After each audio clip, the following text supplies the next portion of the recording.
บายดีทุกคนยินดีต้อนรับเข้าสู่ซ่องลาวFX Daddyซ่องที่เฮาจะมาเว้าเกี่ยวกับเรื่องของ Forex และการสร้างรายได้จากตลาดการเงินโลกรวมถึงเทคนิคและทักษะของเทรดเดอร์ที่พวกเฮาควรรู้ซึ่งวันนี้เฮาจะมารีวิวโบรกเกอร์ที่อยู่คู่กับนักเทรดเดอร์มาดนถึง15 ปีมีชื่อเสียงระดับโลกแถมยังมีโบนัสอีก$30เทรดได้ทันทีแบบบ่ต้องฝากและที่เว้ามานั่นก็คือ XM นั่นเองโบรกเกอร์ที่บ่ได้มีดีแต่โบนัสแต่ยังมีระบบเทรดใหม่ Copy Trading ฝากถอนฟรีและแพลตฟอร์มที่ใช้ได้ง่ายขึ้นกว่าเก่าเดี๋ยวเฮาจะมาเบิ่งกันเลยว่า XM เหมาะกับไผและมีข้อดีข้อเสียแนวใดแน่บริษัท XM สร้างตั้งขึ้นในปี 2009 ภายใต้บริษัทของ Trading Point Group เป็นโบรกเกอร์ระดับสากลที่ให้บริการหลายกว่า190 ประเทศทั่วโลกและยังมีลูกค้าหลายล้านบัญชีถือว่าเป็นโบรกเกอร์ที่อยู่ในวงการมาดนและยังได้รับความไว้วางใจจากลูกค้าสูงนอกนั้นใบอนุญาตของ XM ยังอยู่ภายใต้การเบิ่งแยงของหลายหน่วยงานระดับโลกเช่น CY SEC ของไซปรัสASIC ของออสเตรเลียและ FSC ของเบลิสซึ่งทั้งหมดนี้เฮ็ดให้เฮามั่นใจว่า XM มีระบบตรวจสอบและคุ้มครองการเงินของลูกค้าอย่างเป็นทางการพร้อมทางมาตรการความปลอดภัยในระดับยุโรปอีกนำซึ่ง XM ก็ยังรับห้องเอา MT4 และ MT5 ที่เทรดเดอร์เมื่อ10ใช้กันทั่วโลกรวมไปถึงแอปพลิเคชัน XM ที่ตอนนี้กำลังพัฒนาใหม่สามารถเบิ่งกราฟได้เข้าออเดอร์ได้แถมยังมีกราฟ Trading View ฝังในแอปเลยเหมาะกับสายเทคนิคสุดๆ XM มีให้เลือกหลายแบบหลายบัญชี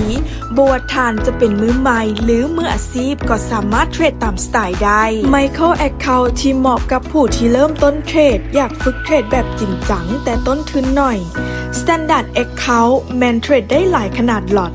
Auto Roll Account แมนสเปดต่ำสุดเหมาะกับสาย Day Trade แบบจริงจัง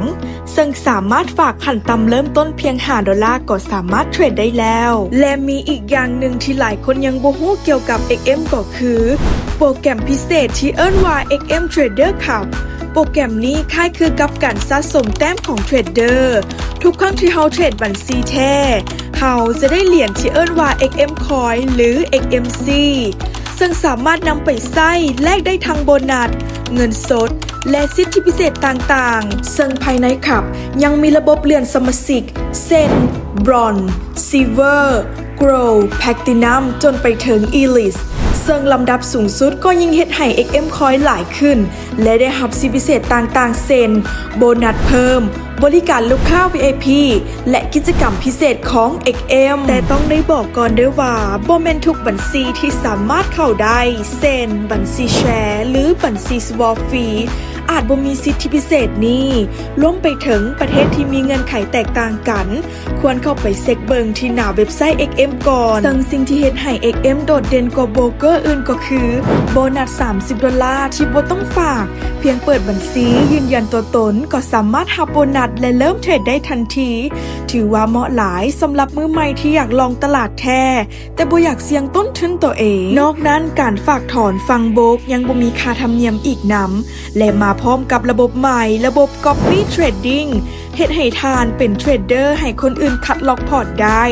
และยังเป็นนักลงทุนที่สามารถตามนักเทรดเก่งๆก็สามารถเฮ็ดได้ภายในแอปเดียว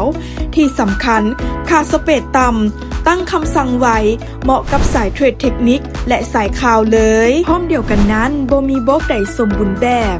XM ก็มีจุดที่ควรรู้ก่อนเปิดบัญชีเช่นเดียวกัน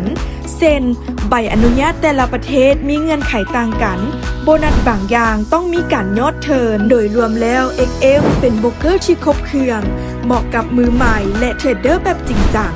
มีทั้งโบนัสให้ทดลองมีระบบ Copy Trading ฝากถอนสะดวกสุดๆแถมรับห้องทุกอุปกรณ์อีกนำเอิ้นได้ว่าเป็นหนึ่งในโบรกเกอร์ที่ทานควรลองเลยและถ้าใครมาคลิปรีวิวดีๆแบบนี้อย่าลืมกดไลค์กดติดตามช่องลาว FX Daddy ไว้ด้วยทุกคนเพื่อจะบ่พลาดคลิปต่อไป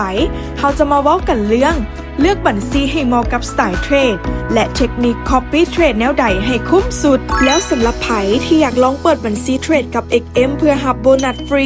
$30แบบบ่ต้องฝาก แอดได้แปะลิงก์ไว้ก้องคอมเมนต์คลิปนี้แล้วนะทุกค